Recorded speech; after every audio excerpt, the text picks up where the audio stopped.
अक्सर हम home makers छोटी छोटी बातों को लेकर बहुत ज़्यादा सोच विचार करने लगती हैं। सब लोग खुश हैं या नहीं, मैं सही कर रही हूँ या नहीं, लोग क्या कहेंगे, या फिर भविष्य की चिंता को लेकर। और इस तरीके की बातें ना अक्सर हमारा स्ट्रेस और हमारी एंजाइटी को बहुत ज़्यादा बढ़ा देती हैं। इसे कहते हैं ओवर थिंकिंग। ओवर थिंकिंग केवल हमारे दिमाग को ही नहीं थकाती है, ये हमारी खुशियों पर, हमारे कॉन्फिडेंस पर और यहाँ तक कि हमारे रिश्तों पर भी गलत असर डालती है। तो करना क्या है, इसे समझकर इससे बाहर निकलने की कोशिश करनी है।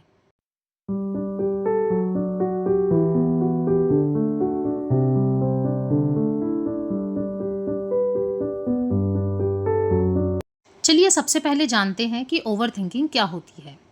जब हम किसी बात को लेकर बिना वजह सारा दिन लगातार बार बार उसी के बारे में सोचते रहते हैं और हम उसका कोई सॉल्यूशन नहीं निकाल पाते हैं, तो इसे कहते हैं ओवर थिंकिंग।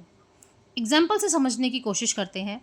जैसे कि किसी एक छोटी सी बात को लेकर घर में किसी ने कुछ कह दिया, हस्बैंड ने कुछ कह दिया, इन लॉज ने कुछ कह दिया, या किसी ने भी कुछ कह दिया, तो उसके बारे में हम सारा दिन रिपीटेशन करते रहेंगे करते रहेंगे करते रहेंगे, सॉल्यूशन की तरफ ध्यान नहीं देंगे, लेकिन करते रहेंगे।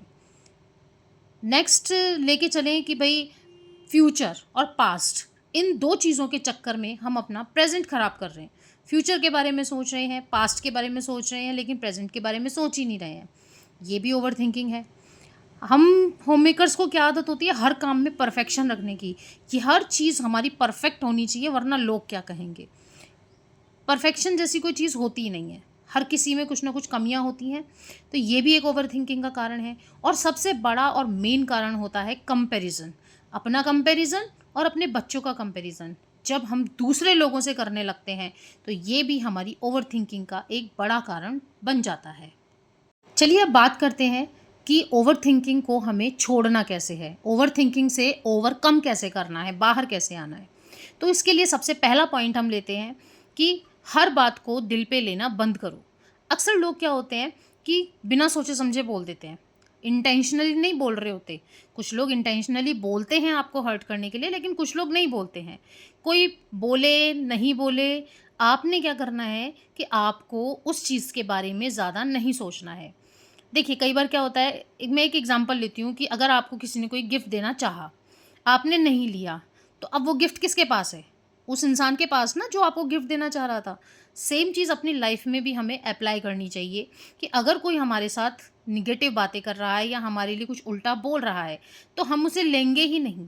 जब हम उसे लेंगे ही नहीं, तो वो चीज़ अभी भी उसी के पास है। मानती हूँ थोड़ा मुश्किल है, लेकिन प्रैक्टिस करेंगे तो इसकी भी आदत हो जाएगी।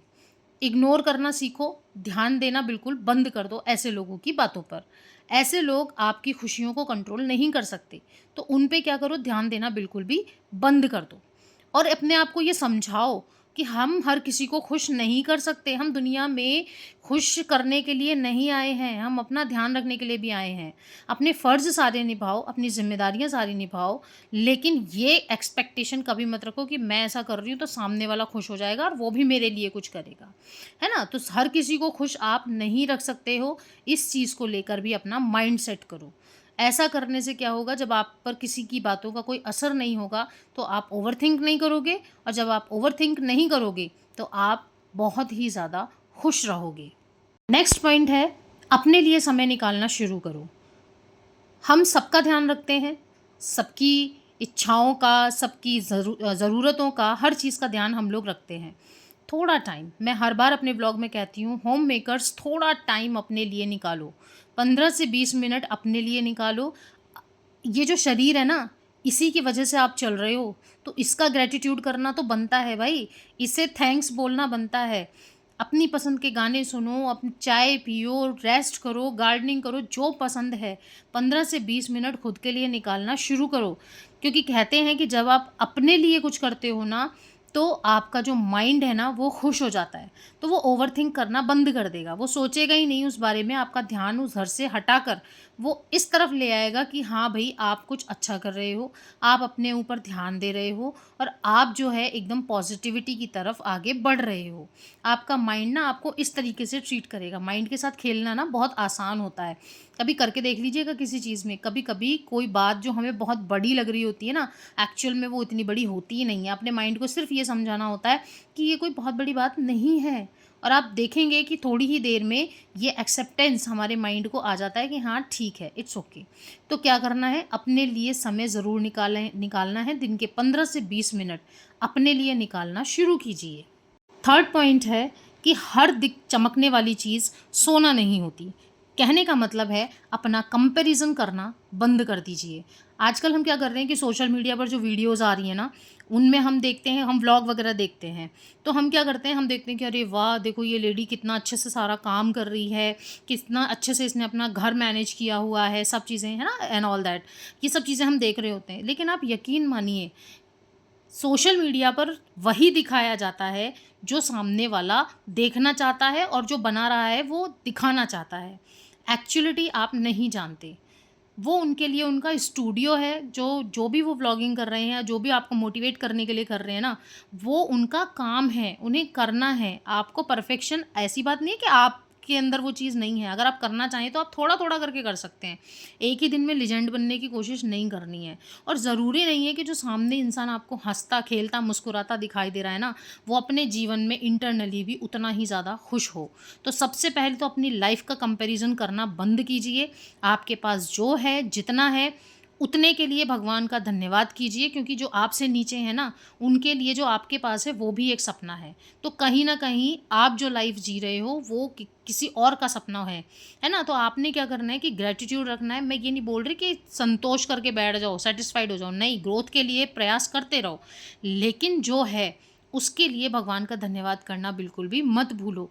कंपैरिज़न कभी मत करो, ना अपना, ना अपने बच्चों का, क्योंकि भगवान ने हर किसी को अलग बनाया है। तभी तो इतने करोड़ों अरबों लोगों में भी किन्हीं भी 2 लोगों का डीएनए भी बिल्कुल सेम नहीं होता, या कहते हैं कि हाथों की लकीरें भी 2 लोगों की कभी सेम नहीं होती। तो फिर आप कैसे किसी और की तरह हो सकते हो? नहीं हो सकते। आप भी यूनिक हो, आप उन लोगों से अलग हो। आपकी भी अपनी कोई इंडिविजुअलिटी है, उसे पहचानो और उसके अकॉर्डिंग काम करो। कंपैरिज़न करना बंद करो। नेक्स्ट है, अपना पूरा रूटीन जो है ना दिन का, उसे पॉजिटिव बनाना सीखिए। अपने दिन की शुरुआत पॉजिटिविटी के साथ में कीजिए। उठिए, भगवान का धन्यवाद कीजिए कि उन्होंने एक और दिन आपको जीने के लिए दिया है। थोड़ी बहुत एक्सरसाइज कर लीजिए, वॉक कर लीजिए। अपने लिए सुबह-सुबह 5 से 10 मिनट पहले निकालिए और उसके बाद अपने घर के कामों में लगिए। जब आप इस तरीके से अपने दिन की शुरुआत करते हैं ना, खुद पर ध्यान देकर, खुद की केयर करके, तो यकीन मानिए आपका सारा जो दिन है वो बहुत अच्छा जाएगा। अपने कामों को लिख कर रखिए कि आपको कौन-कौन से टास्क जो हैं वो कंप्लीट करने हैं आज के दिन में। अपने माइंड में एक टाइम टेबल बना के रखिए कि मुझे कौन-कौन से काम किस-किस टाइम पर कंप्लीट करने हैं। ऐसा करने से जब आप हौच-पौच नहीं होंगी ना, तो आपका जो दिन है वो बहुत ज़्यादा पॉजिटिविटी के साथ में जाएगा, और आप शाम होते-होते वो जो एक ओवरथिंकिंग घेरने लगती है ना कि भई आज तो मैं कुछ कर ही नहीं पाई, वो कहीं न कहीं बिल्कुल कम हो जाएगी, या मैं कहूँ कि बिल्कुल गायब ही हो जाएगी। तो अपना जो रूटीन है उसे पॉज़िटिविटी के साथ में शुरू कीजिए, पॉज़िटिविटी के साथ में पूरा दिन को जिए और उसके साथ ही उसे कंप्लीट कीजिए। नेक्स्ट पॉइंट है, परफेक्शन की तलाश करना बंद कीजिए। हर काम में परफेक्ट होना ज़रूरी नहीं है। घर में मेंबर्स हैं तो घर फैलेगा भी, बार-बार फैलेगा।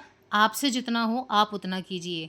खुद से ये बोलना शुरू कीजिए कि मैं भी एक इंसान हूँ, मैं कोई मशीन नहीं हूँ जिसका सॉफ्टवेयर इस तरीके से डिज़ाइन कर दिया गया है कि कुछ भी गंदा दिखे उसे परफेक्ट कर दिया जाए। नहीं, आप एक इंसान हैं और आपको भी जीने का हक है। आपको भी अपनी खुशियों का ध्यान रखने का हक है ना? तो आपने परफेक्शन की तरफ नहीं भागना है, कोई बात नहीं, कभी-कभी घर थोड़ा फैला हुआ है।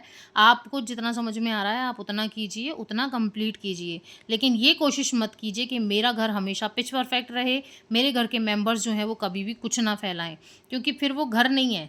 क्योंकि घर के मेंबर्स अगर, देखो, ज़ाहिर-सी बात है, आप डेली साफ़ करते हो, डेली लोग गंदा करते हैं, फिर डेली साफ़ करते हो, तभी तो हमें एक काम मिला हुआ है ना। अगर हम जिस चीज़ को जैसे रख देंगे वो वैसी ही बनी रहेगी, तो सफाई करोगे किस चीज़ की रोज़ाना, है ना? तो कहने का मतलब ये है कि परफेक्शन के पीछे नहीं भागना है। कोई भी चीज़ हमेशा परफेक्ट नहीं होती है और ख़ुद को समझाइए कि मैं भी इंसान हूँ और मुझसे भी गलतियाँ हो सकती हैं, मेरा घर भी हमेशा परफेक्ट नहीं हो सकता। नेक्स्ट पॉइंट है कि मन की बातें मन में ना रखें। देखिए, मन की बातें अगर आप मन में पाइल अप करती रहेंगी ना, तो एक दिन वो ज्वालामुखी बनकर फट पड़ेंगी, जिसका असर ना कहीं आपके रिश्तों पर, आपकी फैमिली पर पड़ेगा और घर का जो माहौल है ना वो नेगेटिव हो जाएगा। तो करना क्या है, अपने मन की बात अपने किसी ऐसे दोस्त जो कि आगे शेयर नहीं करे, जो फैलाए नहीं, उसके साथ शेयर कीजिए, या कोई ऐसा फैमिली मेम्बर, आपकी बहनें हों, भाई हो, जो भी हो, जिसके साथ आप अपने दिल की सारी बातें करती हो ना, उसके साथ में शेयर कर दीजिए। और चलिए, अगर किसी इंसान के साथ आप शेयर नहीं करना चाहती हैं तो जर्नल लिखिए यार, डायरी लिखिए। मैंने 2-3 बार पहले भी वीडियोज़ में बताया है, डायरी में अपने विचार, आपके मन में जो है, अच्छा है, बुरा है, सब कुछ डायरी में उतारना शुरू कर दीजिए। ऐसा करने से क्या होगा कि आप अपने मन का जो बोझ है ना, उसे निकाल कर सामने रख देंगी, और ऐसा करने से आपका जो मन है ना वो हल्का हो जाएगा। और जब मन हल्का होगा तो आपका दिमाग शांत होगा, और जब दिमाग शांत होगा ना तो आप ओवरथिंकिंग नहीं करेंगी। तो अपनी फीलिंग्स को शेयर करना स्टार्ट कीजिए, किसी मेंबर से या फिर किसी डायरी के थ्रू, लेकिन शुरू कीजिए। अपने मन के विचारों को, अपने मन की फीलिंग्स को दबाना कभी भी किसी चीज़ का सॉल्यूशन नहीं होता है, बल्कि ये आगे चलकर ओवरथिंकिंग के रूप में एक बड़ा, जो है ना, बोल सकते हैं एक ज्वालामुखी ही बोलेंगे, कि एक बड़ा ज्वालामुखी बन जाएगा। और अगर आप ये फटेगा नहीं ना, तो ये अंदर-अंदर आपको खा जाएगा, है ना? अंदर ही अंदर आपको परेशान करेगा, और जिसकी वजह से बीमारियाँ, आप जानते ही हैं, बीपी, शुगर, ये सब चीज़ें ना स्ट्रेस वगैरह से ही होती हैं। तो आपको क्या करना है, अपनी फीलिंग्स को शेयर करना है। And last but not the least, वर्तमान में जीना सीखें, प्रेजेंट में जीना सीखें। पास्ट में जो हो गया वो आपके कंट्रोल में नहीं है, आप उसे बदल नहीं सकते हो, और जो फ्यूचर में होने वाला है उस पर तो आपका बस है ही नहीं। तो केवल आपका प्रेजेंट है जो आपके हाथ में है, आपका खुद का है। उसे अच्छा बनाने के बारे में सोचिए। ये सोचिए कि आज मैं क्या अच्छा कर सकती हूँ, आज मैं अपने लिए क्या कर सकती हूँ, अपने फैमिली मेम्बर्स के लिए क्या अच्छा कर सकती हूँ, या मैं अपनी ग्रोथ के लिए क्या कर सकती हूँ। तो मोस्ट इम्पॉर्टेंट, आप जो है ना वर्तमान में जीने की प्रैक्टिस कीजिए, शुरुआत कीजिए। फ्यूचर के बारे में सोचना गलत नहीं होता है, लेकिन ओवरथिंकिंग करना गलत होता है ना? और जो बीत गया है उसके बारे में तो लेट इट बी, उसे जाने दो यार, उसको तो आप बदल ही नहीं सकते हो। तो कुल मिलाकर बात यह है कि आप प्रेज़ेंट में जीना शुरू कीजिए। अब यहाँ पर इन सब बातों का निचोड़ कुल मिलाकर यही है कि आपको ओवरथिंकिंग जो है ना वो बंद करनी है, ज़्यादा सोचना नहीं है। गो विद द फ्लो, आपने लाइन सुनी होगी, जय जीवन जैसा चल रहा है उसमें सुधार करते रहिए, उसके हिसाब से जीना शुरू कीजिए। ऐसा करने से आप ओवरथिंकिंग करने से बचेंगी, और आपकी जो लाइफ है ना वो बिल्कुल ही स्मूथली रन करेगी, स्मूथली चलेगी। क्योंकि ओवरथिंकिंग कभी भी किसी भी चीज़ का सॉल्यूशन नहीं होती है। प्रॉब्लम की तरफ ध्यान नहीं देना है, सॉल्यूशन की तरफ ध्यान देना है, उस तरफ आगे बढ़िए। आई होप आप लोगों को आज का ये व्लॉग अच्छा लगा होगा। तो अगर आपको आज के व्लॉग में कुछ भी अच्छा लगा हो तो वीडियो को एक लाइक दे दीजिएगा, अपने फ्रेंड्स एंड फैमिली के साथ शेयर करना बिल्कुल भी मत भूलिएगा। कोई ऐसा दोस्त, कोई ऐसा आपका फैमिली मेम्बर जो कि ओवरथिंकिंग करता हो, उसके साथ इस वीडियो को ज़रूर शेयर कीजिएगा, ताकि उसकी भी कुछ हेल्प हो सके। तो मैं मिलूँगी आप लोगों से नेक्स्ट व्लॉग में, और प्लीज़ प्लीज़ आप लोगों से निवेदन है कि अगर आप मेरे चैनल पर आते जाते हैं या पहली बार आए हैं तो चैनल को सब्सक्राइब करके जाइए। अच्छा लगता है ना जब एक-एक मेंबर मिलाकर हमारी फैमिली बड़ी होती जाती है। चलिए, मैं मिलूँगी आप लोगों से नेक्स्ट व्लॉग में, तब तक के लिए आप सभी को राधे राधे, जय Shri Krishna, and keep supporting always.